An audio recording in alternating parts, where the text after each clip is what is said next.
சிம்ம ராசிக்காரங்களுக்கு பார்த்தோம்னா முதல்ல ராசிநாதர் போய் 9ஆம் வீட்டுல உச்சகட்டமா இருக்க போறாரு. இந்த சிம்ம ராசிக்காரங்க பினான்சியலி படாத பாட்டெல்லாம் பட்டிருப்பீங்க. அஷ்டம சனினால கஷ்டமா இருக்குதா, இந்த டைம் பீரியட்ல வியாபாரத்துல லாபம் அமைஞ்சிரும் சொல்லிட்டு சொல்லலாங்க. ஏன்னா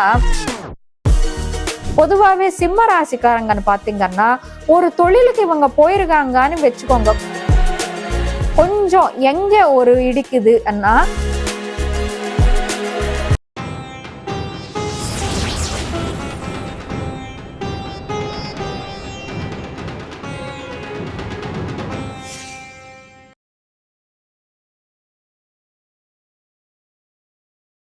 ருத்ரன் ஆஸ்ட்ரோ நேயர்கள் அனைவருக்கும் வணக்கம். நான் உங்கள் ஜோதிடர் வர்ஷினி. முதல்ல நீங்க கொடுத்துட்டு இருக்கிற ஆதரவுக்கு மிக நன்றி. என்னோட தமிழ்ல தவறுகளு தடுமாற்றங்களும் இருக்கும். காரணம் என்னோட பூர்வீகம் தமிழ் இல்லை. அதனால என்னோட தமிழ்ல ஏதாச்சும் குறைபாடுகள் இருந்தா என்னை மன்னிச்சிடுங்க. இந்த வாட்டி நம்ம இந்த 2026ஆம் ஆண்டு மே மாத பலன்கள் பத்தி தெரிஞ்சுக்க போறோம். இந்த மே மாதத்துல எல்லா ராசிக்காரங்களுக்கு எப்படி இருக்க போகுது, எந்தெந்த கிரகம் எந்தெந்த இடத்துல இருக்கிறது, எந்தெந்த கிரகம் எந்தெந்த இடத்தை விட்டுட்டு எந்தெந்த இடத்துக்கு டிரான்சிட் ஆக போகுதுன்னு சொல்லிட்டு நம்ம பார்ப்போம்.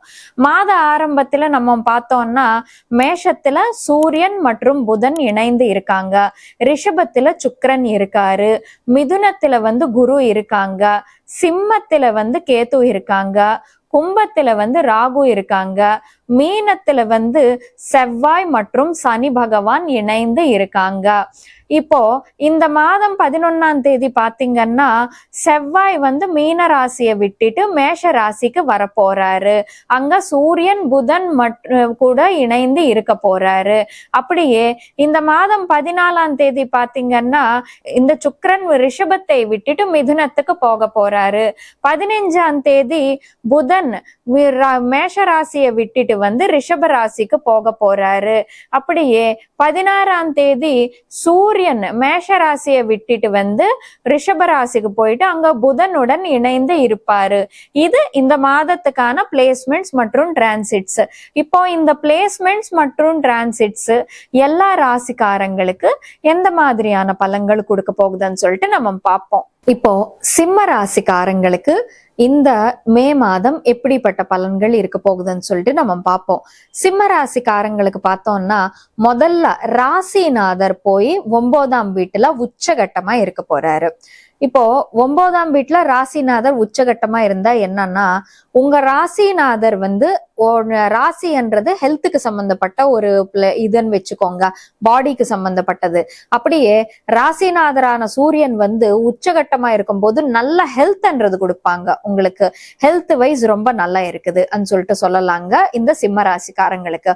அப்புறமா இந்த 2ஆம் வீட்டு அதிபதியான புதன் 9ஆம் வீட்டுக்கு வந்திருக்காரு, சூரிய பகவானோட சேர்த்து இணைந்து இருந்திருக்காரு. இப்போ உங்களுக்கு இதனால என்ன பெனிஃபிட் வரப்போகுதுன்னா ஏப்ரல் மாதத்துல இந்த சிம்ம ராசிக்காரங்க பினான்சியலி படாத பாட்டெல்லாம் பட்டிருப்பீங்க. அஷ்டமத்துல புதன் நீச்சகட்டம். அது ஏன்னா ராசி 2ஆம் வீட்டு அதிபதி புதன் உங்களுக்கு பினான்ஸ்ல போய் அஷ்டமத்துல நீச்சகட்டமா இருக்கும் போது பணத்துக்கு படாத பாடெல்லாம பட வேண்டி இருக்கும். அங்க காசு கேட்க வேண்டி இருக்கும், இங்க காசு கேட்க வேண்டி இருக்கும், கை நீட்ட வேண்டி இருக்கும் கடனுக்காக. இந்த மாதிரியான இஷ்யூஸ் எல்லாம் நீங்க ஃபேஸ் பண்ணிருப்பீங்க. இப்போ என்னன்னா 8ஆம் வீட்டை தாண்டி 9ஆம் வீட்டுக்கு வந்த பிறகு அம்மா ஒரு ரிலீஃப்ப்பா அந்த மாதிரி இருக்குங்க. சிம்ம ராசிக்காரங்களுக்கு ஒரு பிக்கெஸ்ட் ரிலீஃப் சொல்லிட்டு சொல்லலாங்க பினான்சியலி சிம்ம ராசிக்காரங்களுக்கு. இப்போ சிம்ம ராசிக்காரங்களுக்கு என்னன்னா இந்த மாதம் வேற என்ன நடக்க போகுது, வெளிநாட்டு பயணங்களுக்கு இது ரொம்ப நல்லதுங்க. எப்போல இருந்து பாத்தீங்கன்னா இந்த 11ஆம் தேதியிலிருந்து உங்களுக்கு அஷ்டமத்துல செவ்வாய் இருக்காரு. அது அஷ்டமத்துல செவ்வாய் சனி பகவான் 2 பேரும் சேர்ந்து இருந்ததுனால கொஞ்சம் ஹெல்த் வைஸ் இஷ்யூஸோ சில பேருக்கு ஆக்சிடென்ட்ஸோ இந்த மாதிரி விஷயங்கள் நடக்கிறதுக்கு வாய்ப்புண்டு. ஜாகிரதையா இருங்க சிம்ம ராசிக்காரங்க. 11ஆம் தேதி வரைக்கும் வண்டி ஓட்டும் போது ஜாகிரதையா இருக்கணும். சோ இந்த 11ஆம் தேதிக்கு பிறகு அவர் 9ஆம் வீடுக்கு வருவாரு. சோ 9க்கு 4ஆம் வீட்டு வீட்டதிபதி வந்தாக்கா உங்களுக்கு வந்து வெளிநாட்டு பயணங்களுக்கு ரொம்ப நல்லது, அப்படியே வடநாட்டு பயணங்களுக்கு ரொம்ப நல்லது. எதா இருந்தாலும் லாங் டிஸ்டன்ஸ் ஜெர்னிஸ் பண்றதுக்கு ரொம்ப நல்ல டைம் பீரியடுங்க. ஃபார் சப்போஸ் ரொம்ப நாளா டிரான்ஸ்பர் கிடைக்கலன்னு வச்சுக்கோங்க, கட்டாயமா இந்த வாட்டி டிரான்ஸ்பர் கிடைச்சிரும். அப்புறமா வந்து உங்களுக்கு தொழில் வீட்டுல வந்து சுக்கிரன் தொழில் வீட்டதிபதி தொழில் வீட்டுல உட்கார்ந்துருக்காங்க, நல்ல டைம் பீரியடு சொல்லிட்டு சொல்லலாம். சுக்கிரன் 14ஆம் தேதிக்கு அப்புறமா வந்து தொழில் வீட்டை விட்டுட்டு வந்து லாபஸ்தானத்துக்கு போவாரு. லாபங்கள் வந்து அமையக்கூடிய டைம் பீரியடு, தொழில் மூலமா லாபங்கள் அமையும் சொல்லிட்டு சொல்லலாம். இன்கிரிமெண்ட்டுக்காக எதிர்பார்க்கறீங்களா, இன்கிரிமெண்ட் கிடைச்சிரும். அப்படியே வியாபாரம் பண்றீங்களா, அஷ்டம சனினால கஷ்டமா இருக்குதா, இந்த டைம் பீரியட்ல வியாபாரத்துல லாபம் அமைஞ்சிரும் சொல்லிட்டு சொல்லலாங்க. ஏன்னா உங்களுக்கு வந்து கொஞ்சம் இந்த 16ஆம் தேதிக்கு பிறகு சூரியன் வந்து 10ஆம் வீட்டுக்கு வருவாரு, 15ஆம் தேதிக்கு அப்புறமா வந்து புதன் வந்து 10ஆம் வீட்டுக்கு வருவாரு. சோ சூரியன் புதனோட சேர்க்கை வந்து தொழில் வீட்டுல உங்களுக்கு இருக்கிறதுனால தொழில்ல வந்து சூப்பரான டைம் பீரியட், ப்ரமோஷன்ஸ் கிடைச்சிரும் சிம்ம ராசிக்காரங்களுக்கு. பொதுவாவே சிம்ம ராசிக்காரங்கன்னு பாத்தீங்கன்னா ஒரு தொழிலுக்கு இவங்க போயிருக்காங்கன்னு வச்சுக்கோங்க, கூடிய சீக்கிரம் அவங்க வந்து மேல இடத்துக்கு போவாங்க. எதுக்குன்னா உழைப்பாங்க, பர்ஃபெக்ட் பர்சன்ஸ்.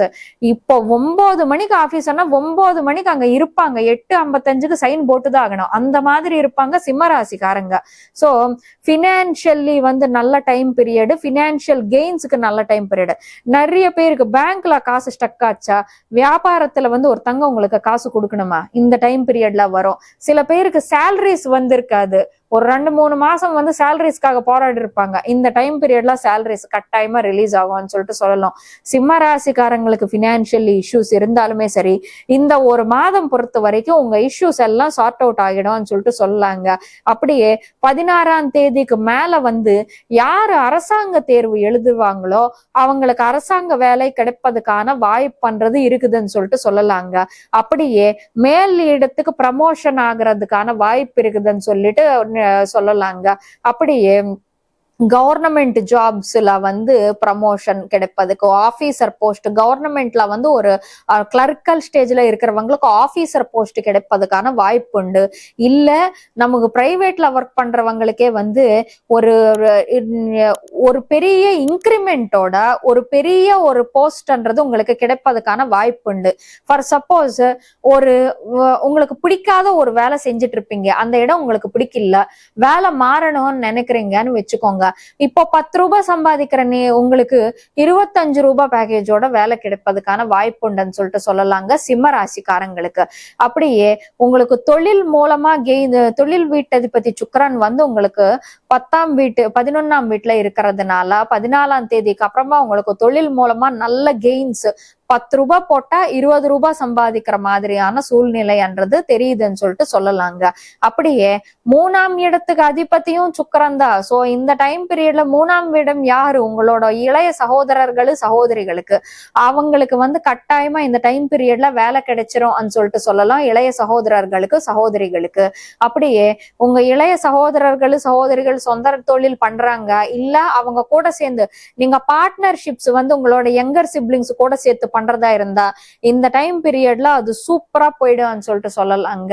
சிம்ம ராசிக்காரங்களுக்கு பாத்தீங்கன்னா கொஞ்சம் எங்க ஒரு இடிக்குதுன்னா ராசியில வந்து கேத்து உட்கார்ந்து இருக்காங்க. உங்களுக்கு ஒரு வருஷமா ரொம்ப இரிட்டேஷன் ஃபீல் ஆயிட்டு இருப்பாங்க. ஒன்னும் ஸ்கின் ரிலேட்டட் அலர்ஜி இருக்கும், இல்ல சும்மாவே இரிட்டேஷன் வந்துட்டு இருக்கும். எல்லாத்துக்குமே எப்படின்னா ஏண்டா இந்த வாழ்க்கை அன்ற மாதிரி ஓடுற மாதிரி தோண்டிட்டு இருக்கும். எதுக்கன்னா ராசியில கேத்து இருக்கும் போது வந்து கம்ஃபர்டபுளா இருக்க விட மாட்டா ஒரு பர்சனே. அப்படியே 7ஆம் வீட்டுல ராகு, 7ல ராகு இருக்கும் போது வந்து சில பேருக்கு காதல் திருமணம் அமையறதுக்கு வாய்ப்புண்டு, கலப்பு திருமணம் நடக்கிறதுக்கான வாய்ப்புண்டு. மேரேஜ் ஆனவங்களுக்கு 7ல ராகு இருக்கும் போது வந்து கொஞ்சம் கள்ள தொடர்பு வச்சுக்கணும், இந்த மாதிரி தவறான எண்ணங்கள் வந்துட்டு இருக்கும் ரிலேஷன்ஷிப் வைஸ். சோ அது மட்டும் நீங்க கொஞ்சம் மாத்திக்கிட்டா பெஸ்ட்ன்னு சொல்லிட்டு சொல்லலாங்க. அப்படியே உங்களுக்கு 9ல செவ்வாய் வந்த பிறகு வந்து 9ஆம் வீட்டு அதிபதியான செவ்வாய் வந்து 9ஆம் வீட்டுல இருப்பாரு. சோ ஃபாதர் கூட கொஞ்சம் கொஞ்சம் உங்களுக்கு வந்து வெளிநாட்டு பயணத்துக்கு இது நல்லதுதான். ஆனா அப்பா கூட கொஞ்சம் ஒரு மிஸ் அண்டர்ஸ்டாண்டிங்ஸ் அன்றது வர்றதுக்கான வாய்ப்பு உண்டுன்னு சொல்லிட்டு சொல்லலாங்க. அப்படியே டெக்னிக்கல் ரிலேட்டடா மேல் படிப்பு படிக்கிறவங்க, எம்டெக், பயோடெக்னாலஜி இந்த மாதிரி துறையில இருக்கிறவங்களுக்கு இது ரொம்ப நல்லது.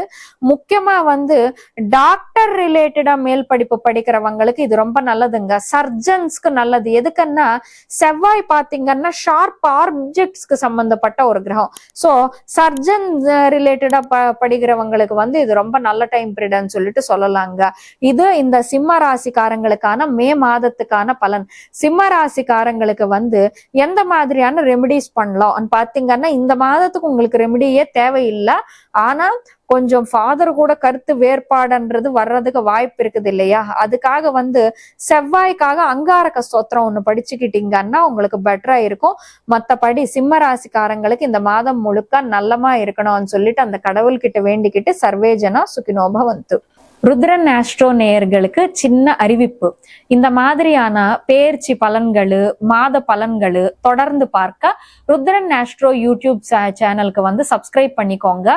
பக்கத்துல இருக்கிற பெல் ஐக்கானை கிளிக் பண்ணிக்கிட்டா உங்களுக்கு நோட்டிபிகேஷன்ஸ் வரும். உங்களுக்கு இந்த வீடியோ பிடிச்சிருந்தா லைக் பண்ணுங்க, ஷேர் பண்ணுங்க. கீழே காமெண்ட் செக்ஷன்ல வந்து உங்களோட கருத்துக்கள் வந்து மென்ஷன் பண்ணுங்க. நன்றி.